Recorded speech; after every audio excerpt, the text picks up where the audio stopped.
وسالت من مدامعها السحائب صلاة الله ما لاحت كواكب. بسم الله الرحمن الرحيم. السلام عليكم ورحمة الله وبركاته. Alhamdulillah wa kafa wassalatu wassalamu ala sayyidina al-mustafa wa ala alihi wa ashabihi ahlut tuqa wal wafa. Qala Allah ta'ala fi kitabihil karim wa huwa asdaqul qailin. A'udzu billahi minasy syaithanir rajim. Bismillahirrahmanir rahim. Wa idza sa'alaka 'ibadi 'anni fa inni qarib ujibu da'watad da'i idza da'ani falyastajibu li wal yu'minu bi la'allahum yarshudun. Wa qala an-nabiy sallallahu alaihi wasallam fi hadithihi la yadkhulul jannata man kana fi qalbihi min khardalin min kibrin. Sadaqallahul azim wa sadaqa rasuluhun nabiyyul karim. Wa nahnu ala dhalika minasy syahidin wasyakirin. Walhamdulillahi rabbil alamin. Bapak Ibu yang dimuliakan Allah Subhanahu wa taala, marilah kita panjatkan puja-puji syukur kita atas kehadirat Allah Subhanahu wa taala, yang mana pada malam yang berbahagia ini, malam yang penuh barokah, Allah masih limpahkan nikmat, limpahkan pintu hidayahnya, masih terbuka luas untuk kita semua, sehingga pada malam hari ini kita masih sibuk untuk mengumpulkan bekal sebelum menghadap Allah. Kita masih sibuk beribadah untuk mendekatkan diri kepada Allah. Kita mempersiapkan untuk menghadap Allah di yaumil qiyamah kelak. Salawat beriringkan salam, tak lupa kita bersalawat dan bersalam kepada baginda Muhammad sallallahu alaihi wasallam dengan mengucap assalamu alayka ya Rasulullah, assalamu alayka ya Habiballah. Allahumma salli ala sayyidina Muhammad wa ala ali sayyidina Muhammad. Semoga kelak kita mendapatkan syafaat beliau di yaumil qiyamah. Amin ya rabbal alamin. Bapak Ibu yang dimuliakan Allah Subhanahu wa taala, ketika Nabi Musa alaihi salam suatu ketika mempertanyakan 3 pertanyaan kepada Allah. Di pertanyaan yang pertama kata Nabi Musa, "Duhai Allah, apakah benar engkau yang menciptakan diriku?" Maka Allah menjawab, "Sesungguhnya benarlah aku yang menciptakan dirimu ya Musa." Di pertanyaan yang kedua yang diajukan oleh Nabi Musa, "Duhai Allah, benarkah engkau yang menciptakan seluruh makhluk di muka bumi ini? Benarkah engkau yang merawatnya? Benarkah engkau yang memeliharanya? Benarkah engkau yang menjaganya?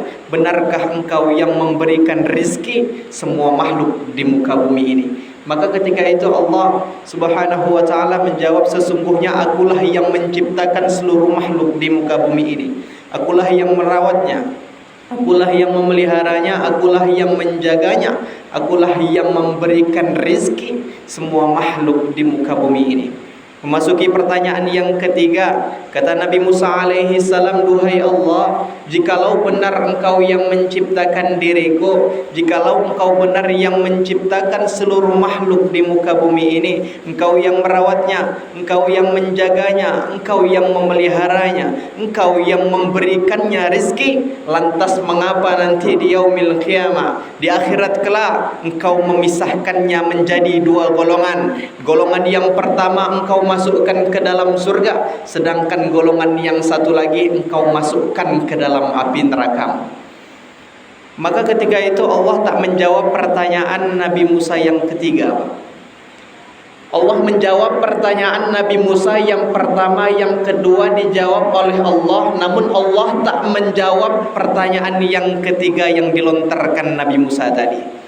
Namun apa yang diperintahkan oleh Allah? Allah memerintahkan Nabi Musa untuk menanam gandum dan menanam padi. Setelah itu pulanglah Nabi Musa alaihi salam ke rumahnya. Ia mulai menanam gandum dan menanam padi. Ia mulai menanamnya, ia menyirami setiap hari, ia memupuknya, ia merawat, ia memelihara, ia menjaganya setiap hari. 1 hari, 2 hari, 1 minggu, 2 minggu, 1 bulan, 2 bulan. Akhirnya tumbuh jagung, tumbuh gandum dan padi tersebut.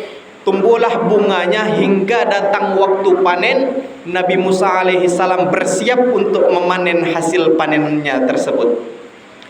Pulanglah Nabi Musa alaihi salam untuk mengambil karung untuk memanen hasil panen dari gandum dan padi tersebut.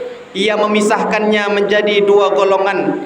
Yang pertama, Nabi Musa memisahkan yakni golongan gandum dan padi yang terbaik. Padi dan gandum yang terbaik, yang bagus, yang berisi, yang tidak gapok, ia masukkan ke dalam karung. Sedangkan padi yang tidak berisi, gandum yang tidak bagus, yang tidak baik, ia pisahkan dengan jerami lalu ia membakarnya. Maka pulanglah Nabi Musa dengan gandum dan padi yang terbaik tadi, Pak. Dia pulang ke rumah, sampai di pertengahan jalan ia ditegur oleh Allah Subhanahu wa taala. Duhai Musa, wahai Musa, beberapa waktu lalu aku memerintahkan engkau untuk menanam padi dan menanam gandum. Apakah hasilnya Musa? Apa hasil dari yang engkau tanam? Maka ketika itu Nabi Musa menjawab, duhai Allah, sesungguhnya aku telah menjalankan perintahmu. Aku menanam padi, menanam gandum, aku menyirami, memupuk, aku menjaga, merawat, memeliharanya setiap hari. Sampai detik ini aku menghasilkan hasil panenan dari padi-padi dan gandum tersebut. Aku memisahkannya menjadi 2 golongan. Padi-padi yang terbaik, yang bagus, yang berisi, tidak gapok, aku masukkan ke dalam karung karena ia memiliki nilai manfaat untukku, ia bernilai untuk diriku. Sedangkan gandum dan padi yang tidak bagus, yang tidak berisi, yang jelek, aku singkirkan dengan jerami lalu aku membakarnya.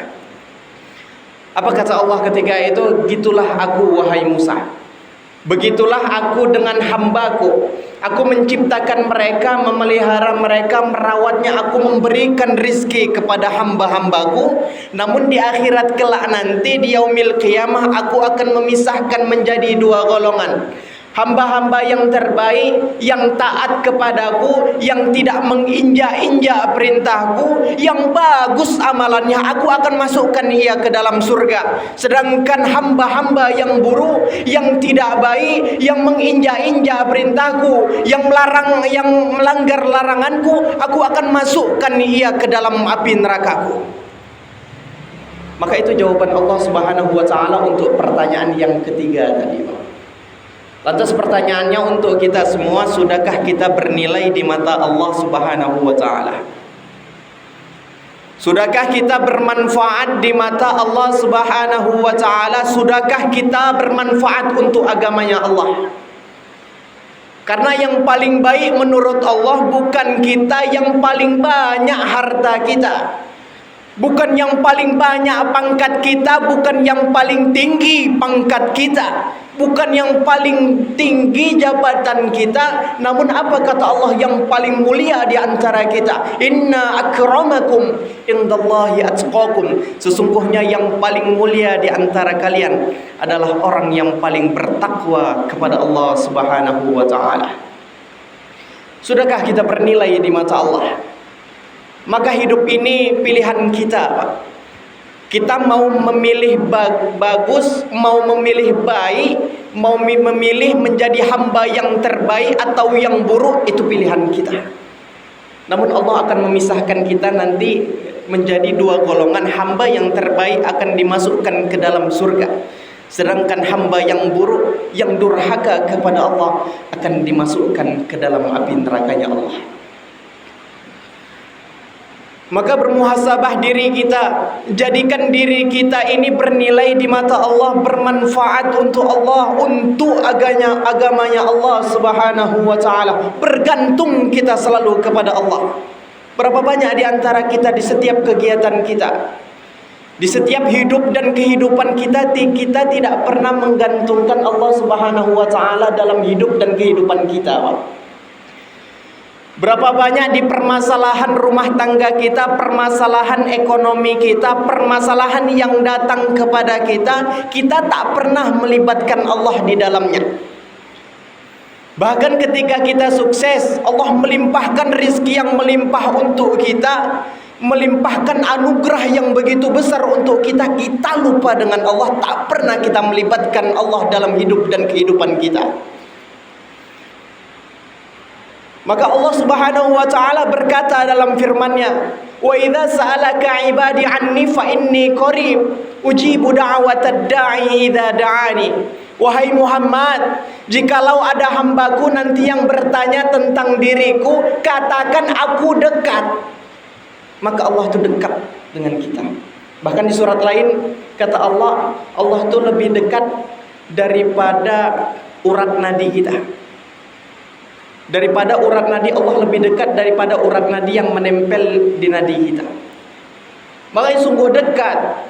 Ujibu da'watad da'i idza da'an. Maka sesungguhnya Allah akan menjawab orang yang berdoa kepadanya.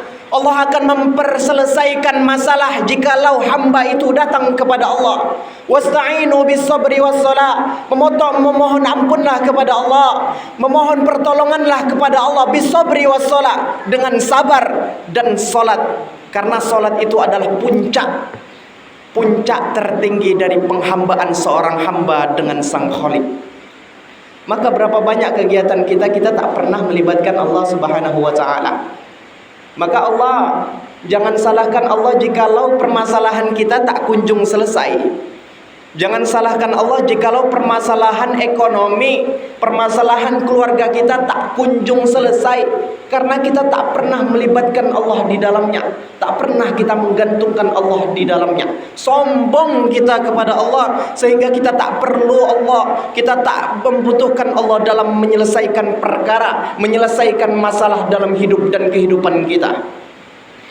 Maka jikalau sifat dalam diri kita merasa paling hebat, paling jagoan, paling berpengaruh, paling berjasa, paling hebat dalam menyelesaikan masalah, sehingga tidak mampu kita menghadirkan Allah dalam hidup dan kehidupan kita.